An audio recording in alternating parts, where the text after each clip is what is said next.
περισσότερες στάσεις που μπορείτε να κάνετε. Η Μάνη είναι ένας τόπος που όσο τον γυρίζεις, τόσο πιο πολύ θέλεις να ξαναπάς. Και όσο ξαναπηγαίνεις, τόσα καινούργια πράγματα ανακαλύπτεις.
Η τελευταία φορά που βρέθηκα στην Μάνη ήταν πριν από περίπου 1,5 χρόνο. Τότε όλη η χώρα ήταν σε ιδιαίτερες συνθήκες, με απαγόρευση μετακινήσεων, όλοι στα σπίτια τους, τα πάντα ήταν κλειστά. Ήταν σίγουρα αλόκοτο, ένα παράξενο συναίσθημα να είμαστε μόνοι μας σε ένα άγριο τοπίο, οπότε γνώριζα πως είχα χάσει ένα τεράστιο κομμάτι της Μάνης και είχα πει τότε πως όταν στρώσουν λίγο τα πράγματα θα ξαναπάω. Σήμερα λοιπόν είναι η μέρα που θα τηρήσω αυτή την υπόσχεση στον εαυτό μου και ελπίζω ότι θα δω μια αλλιώτικη Μάνη. Θεωρώ πως αν ο χρόνος δεν είναι θέμα, η ιδανική διαδρομή για να φτάσει κανείς στη Μάνη είναι να οδηγήσει όλο το ανατολικό κομμάτι της Πελοποννήσου. Οι εικόνες που σου δίνει και τα μέρη που συναντάς είναι από τις ωραιότερες διαδρομές που μπορείτε να κάνετε. Οπότε καθίστε αναπαυτικά, κάντε εγγραφή στο κανάλι όσοι δεν έχετε κάνει ακόμα και απολαύστε μαζί μου τις ομορφιές αυτού του μέρους.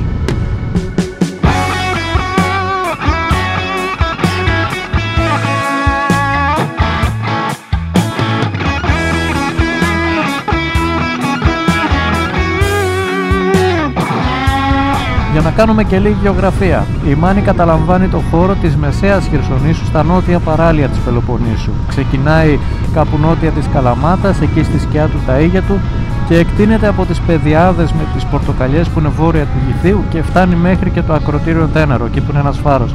Αν μη τι άλλο, ιστορικό μέρος, άγρια ξερή φύση, χαρακτηριστική μανιάτικη αρχιτεκτονική πέτρας, με πύργους, με πυργόσπιτα και με πάρα πολλούς διάσπαρτους οικισμούς.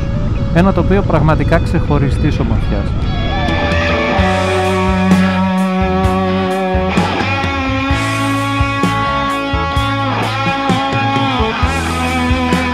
Μετά από μια ώρα απολαυστικής οδήγησης από το Άργος, δεν άργησαν να φανούν και οι χαρακτηριστικοί βράχοι του Λεωνιδίου.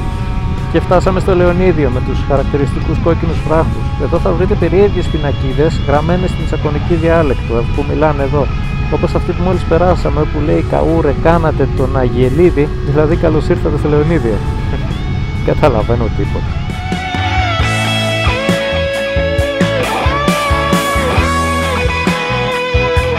Τι λέει?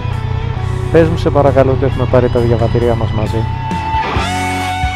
Από το Λεωνίδιο και μετά η διαδρομή είναι απλά φανταστική. Ο δρόμος που διασχίζει το Φαράγγι δίπλα στο ρέμα Δαφνών είναι ένα από τα πιο γραφικά κομμάτια της διαδρομής. Εναλλαγές σκηνικού, η ορεινή όγκη με τα γεφυράκια του δρόμου και κάποιες δεκάδες μέτρα ψηλά, γατζωμένη πάνω στο βράχο, η Μονή Ελώνης.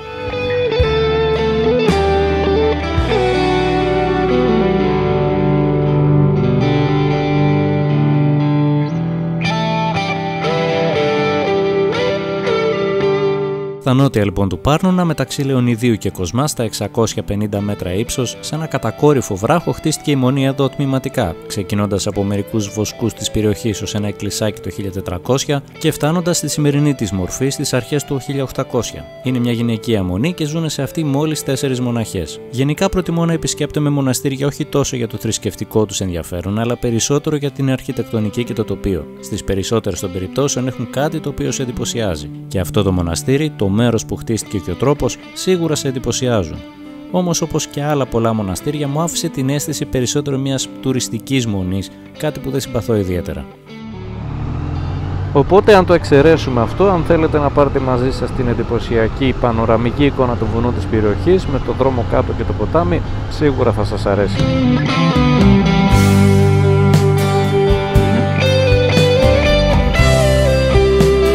Αρχίσαμε να ανεβαίνουμε τον Πάρνουνα, προορισμό στα 1200 μέτρα υψόμετρο, λίγο πριν κατηφορήσουμε προς τις πρώτες περιοχές της Μάνης και το Γήθιο.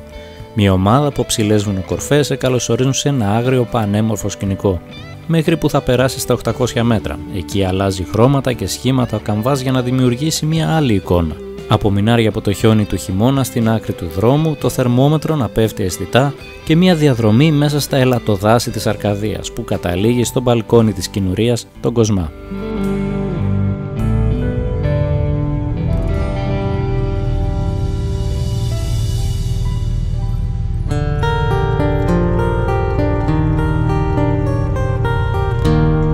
Ήρθα 2 Σαββατοκύριακα σε ρί. Έπαθα πλάκα με το μέρος. Πήγαμε Γήθιο, περάσαμε από εδώ πέρα δηλαδή. Μείναμε στο Γερολιμένα, μείναμε στη Στούπα, αλλά πήγαμε Αρεόπολη, Καστροπολιτεία, Τέναρο, προχωρήσαμε μέχρι το Φάρο κάτω. Έλα ρε εσύ. Δεν υπήρχε. Είναι πολύ ωραίο. Δεν υπήρχε.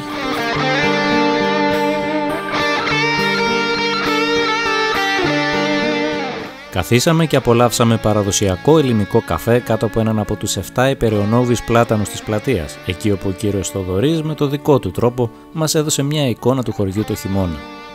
Το χωριό γενικά έχει κορμό. Ναι. Το χειμώνα είμαστε 30 άτομα μόνο. Να σου πω, άμα χρειάζεστε κάτι, έχετε μαγαζί, δηλαδή mini market κάτι, ή πρέπει να πάτε σε κανένα χωριό? Mini market απέναντι. Ο δρόμος μένει πάντα ανοιχτός γιατί έχουμε ένα 4x4 της κοινότητας. Είναι πολύ ωραίο μέρος εδώ. Την προηγούμενη φορά που περάσαμε. Μας βλέπει ο ήλιος, βλέπουμε απέναντι τον Αργοσαρονικό, βλέπουμε Ύδρα, Σπέτσες, Σπετσοπούλα. Το κορονοϊό δεν είναι.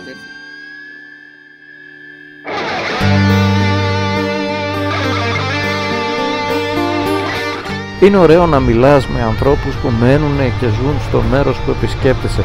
Και αυτή νομίζω είναι η ουσιαστική αξία ενός ταξιδιού, δηλαδή να γνωρίσεις πραγματικά ένα μέρος έξω από φωτογραφίες και έξω από βίντεο. Πολύ μου αρέσουν αυτοί οι άνθρωποι.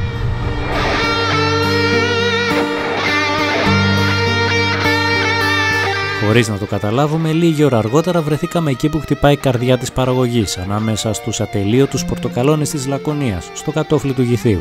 Είχε έρθει η στιγμή της ξεκούρασης και της ανασυγκρότησης, αφού για την επόμενη μέρα αποφασίσαμε να εξερευνήσουμε ίσως το πιο γνωστό μέρος της Ανατολικής Λακωνίας.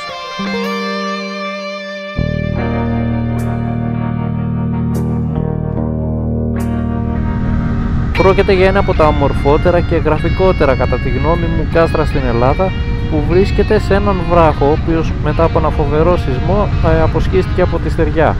Η πόλη μέσα στο κάστρο λεγόταν Μαλβαζία. Σήμερα την ξέρουμε ως Μονοβασιά.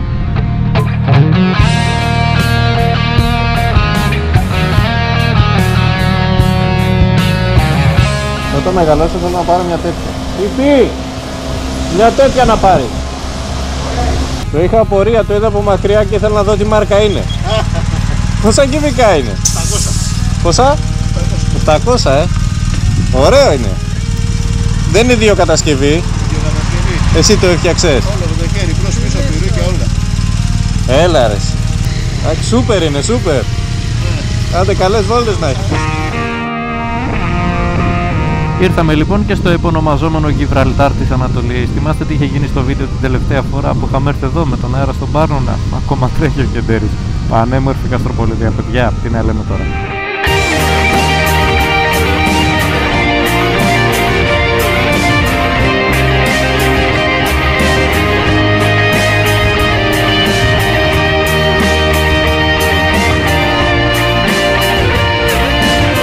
Το δούμε και μέσα.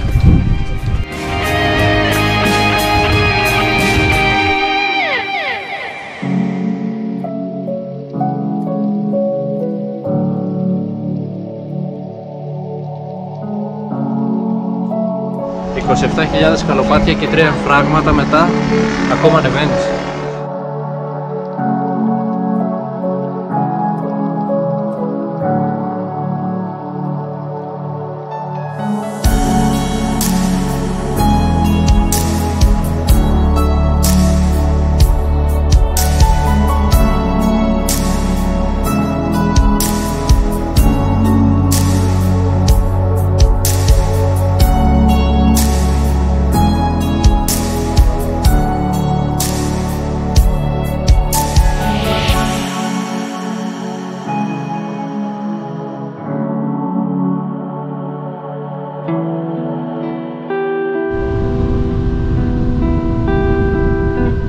Φανταστείτε τώρα μια εποχή που τα σπίτια ήταν το ένα χτισμένα δίπλα στο άλλο, πέτρα-πέτρα, στενά σοκάκια, δαδιά να φωτίζουν το βράδυ και όλα αυτά σε κάποιο ύψωμα, για να προστατευτείς από πειρατές, από ληστές ή ακόμα χειρότερα εισβολή από κάποιον εχθρό.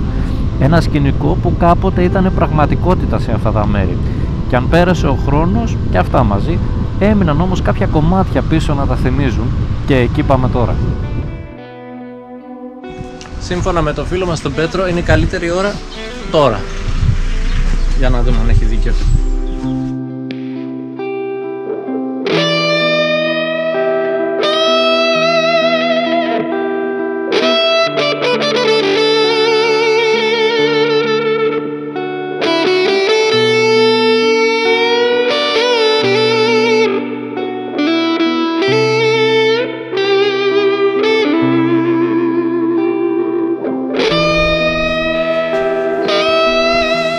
Τι είναι, ανταλλάξαμε σπίτια.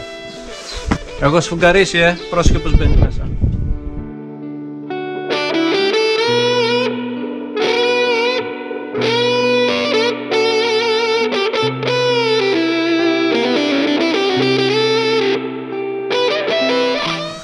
Τρόπος που τα χτίζανε με το ανόη με τη στενή τη σκάλα. Εγώ πριν λίγο είπα ότι δεν θα μπω, αλλά μπήκα τελικά. Δεν μπορείς να αντισταθείς, δεν μπορείς. Θα πάω κάτω από εδώ που έχει πέτρα, να είμαστε σίγουροι, ή τουλάχιστον πιο σίγουροι. Είναι κάποια σπίτια τα οποία δυστυχώς έχουν αφαιθεί στη τύχη τους και στον χρόνο. Είναι κάποια άλλα τα οποία τα έχουν φτιάξει, μένουν εδώ άνθρωποι.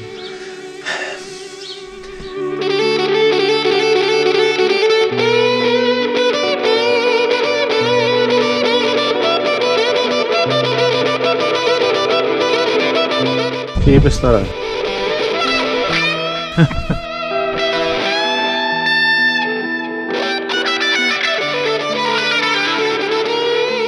Φεύγοντας με το χρώμα από το ηλιοβασίλεμα να έχει αγκαλιάσει τα πάντα, σταθήκαμε να χαζέψουμε από μακριά την πανέμορφη Βάθια.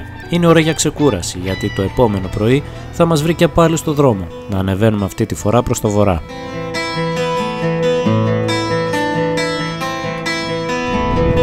Η αλήθεια είναι ότι βιάζομαι να πάω στην Ταΐγετο, αλλά πριν από αυτό εννοείται ότι πρέπει να πιούμε ένα πολύ καλό καφέ. Και αυτή τη στιγμή δεν μπορώ να σκεφτώ καλύτερο μέρος για καφέ το πρωί από εκεί όπου 200 χρόνια πριν άλλαξε η ιστορία της Ελλάδας.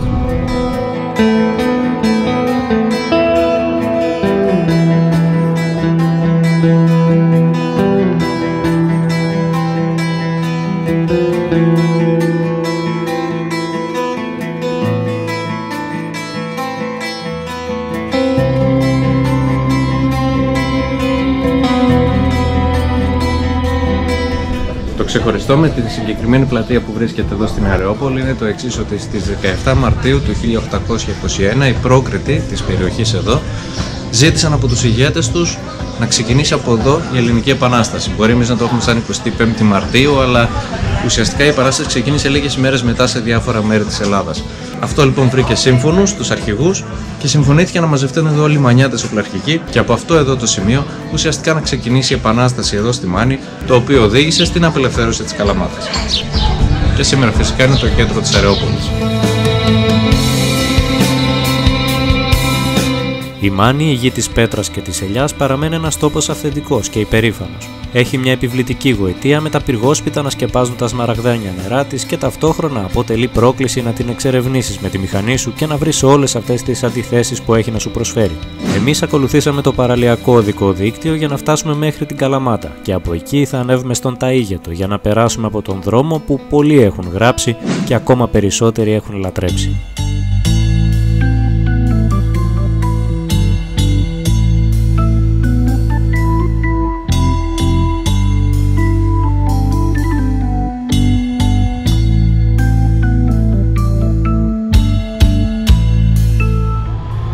Όσοι δεν έχετε περάσει από εδώ ποτέ θα αναρωτιέστε τι είναι αυτό που κάνει αυτό το δρόμο τόσο ξεχωριστό.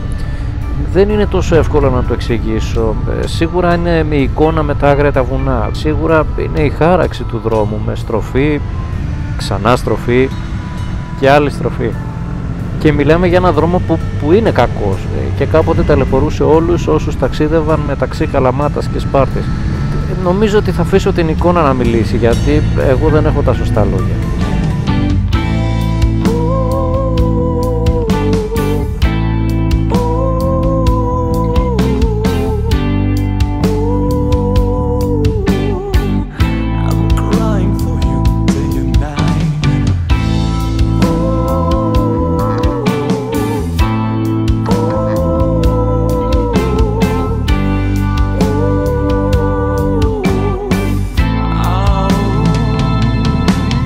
Και αν δεν έχετε πιστεί ακόμα ότι πρόκειται για μια απίστευτη διαδρομή, πιστεύω ότι αυτό εδώ θα σας πείσει.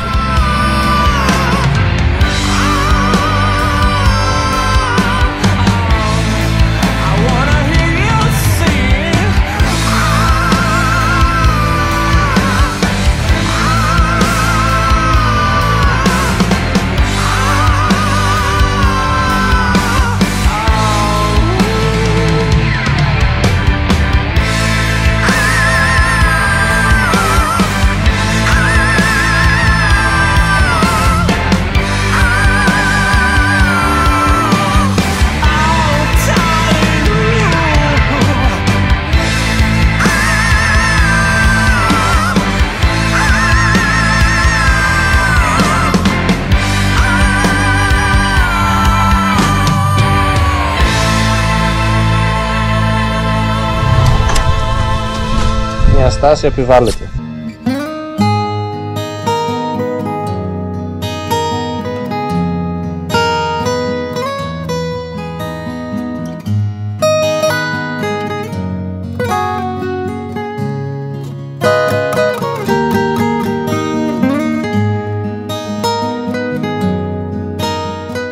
Αν μη τι άλλο, αυτό εδώ το σημείο αποτελεί σήμα κατά τεθέν της συγκεκριμένης διαδρομής.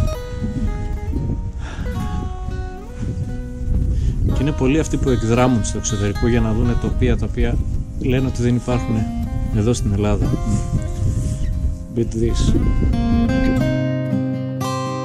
Συμφωνώ μαζί τους, είμαι και εγώ ένας από αυτούς που λέει ότι θέλω να πάω στο εξωτερικό, αλλά όταν δεις τη χώρα σου με το μάτι ενός επισκέπτη θα δεις πολλά περισσότερα. Πολλά περισσότερα.